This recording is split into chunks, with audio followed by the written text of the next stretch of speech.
Subject indirect tax का unit, जिसमें custom duty का टॉपिक क्लियरेंस प्रोसीजर, निकासी प्रक्रिया विषय पर मैं अनुपम कुमार शर्मा, शासकीय नवीन महाविद्यालय गुढ़ियारी रायपुर से इस विषय में हम प्रकाश डालेंगे।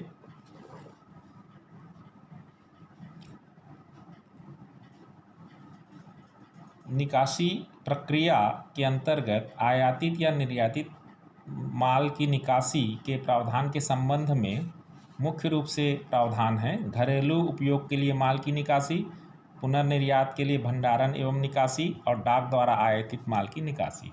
इसमें घरेलू उपयोग के लिए माल की निकासी के संबंध में जो प्रावधान है,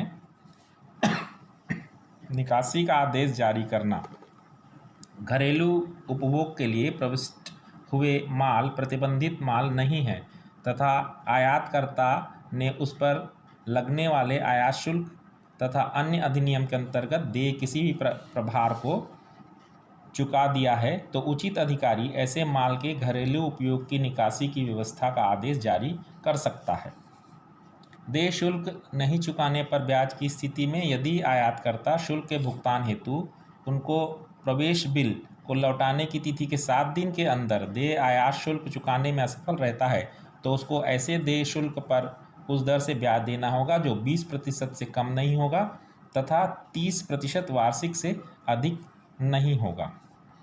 कस्टम क्षेत्र से माल बाहर होने के संबंध में घरेलू उपभोग के लिए आयातित इस प्रकार माल के परीक्षण के पश्चात यह सत्यापित किया जाता है कि आयात पर प्रतिबंध नहीं है तथा सीमा शुल्क चुकाने के पश्चात कस्टम अधिकारी धारा 47 के अंतर्गत सीमा शुल्क विभाग के अधिकार के बाहर आदेश जारी करेगा। कस्टम क्षेत्र से माल केवल ऐसे आदेश की प्राप्ति के पश्चात ही निकाला जा सकता है।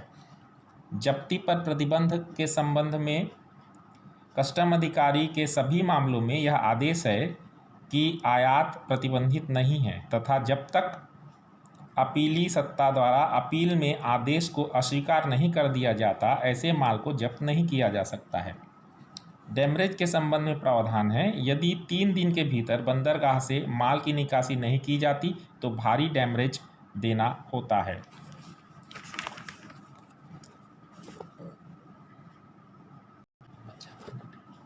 डाक द्वारा आयातित माल की निकासी के संबंध में जब माल डाक द्वारा आयात या निर्यात किया जाता है तो ऐसे आयातित या निर्यातित माल के संबंध में प्रावधान है कि माल के साथ संलग्न लेबल या घोषणा की प्रविष्टि मानना चाहिए।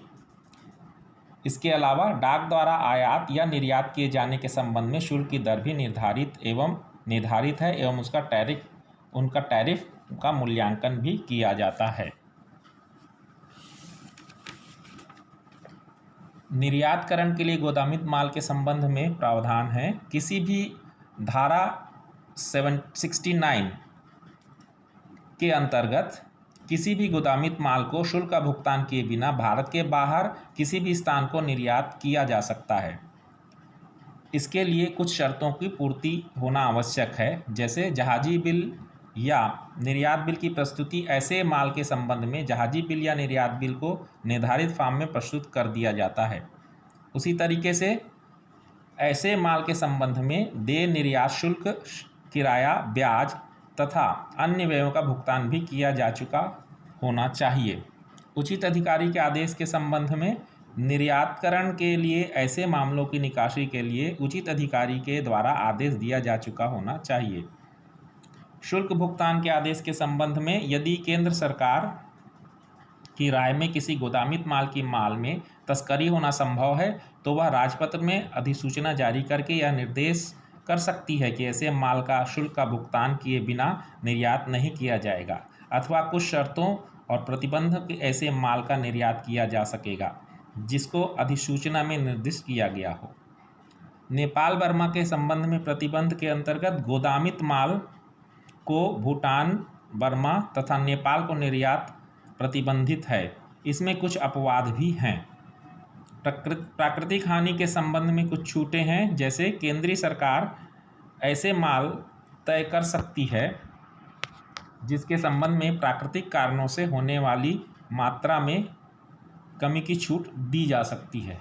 गोदाम से माल बाहर ले जाने के संबंध में शर्त है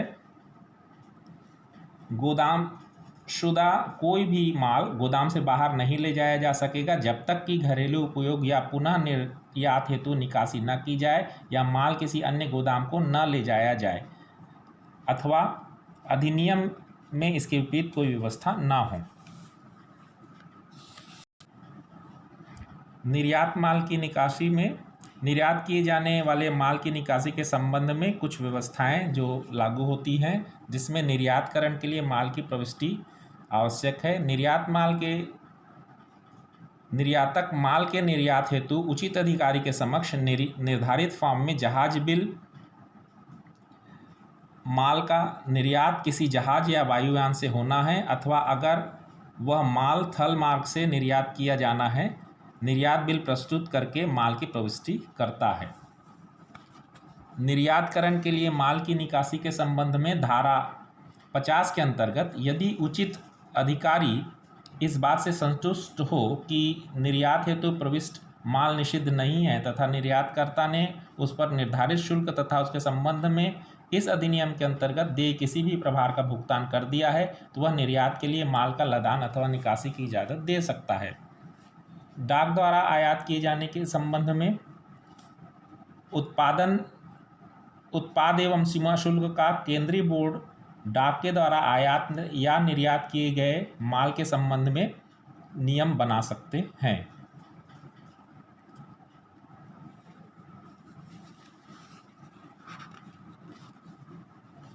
पोस्ट पार्सल पर शुल्क की मुक्ति के संबंध में शर्त है। ऐसे पोस्ट पार्सल जिन पर कस्टम शुल्क 100 रुपये से कम देय है पूर्ण रूप से शुल्क मुक्त होते हैं। पोस्ट पार्सल पर लगाए जाने वाले लेबल में 3 प्रकार के लेबल होते हैं। पहला पोस्टल पार्सल, दूसरा पार्सल मेल और तीसरा लेटर मेल।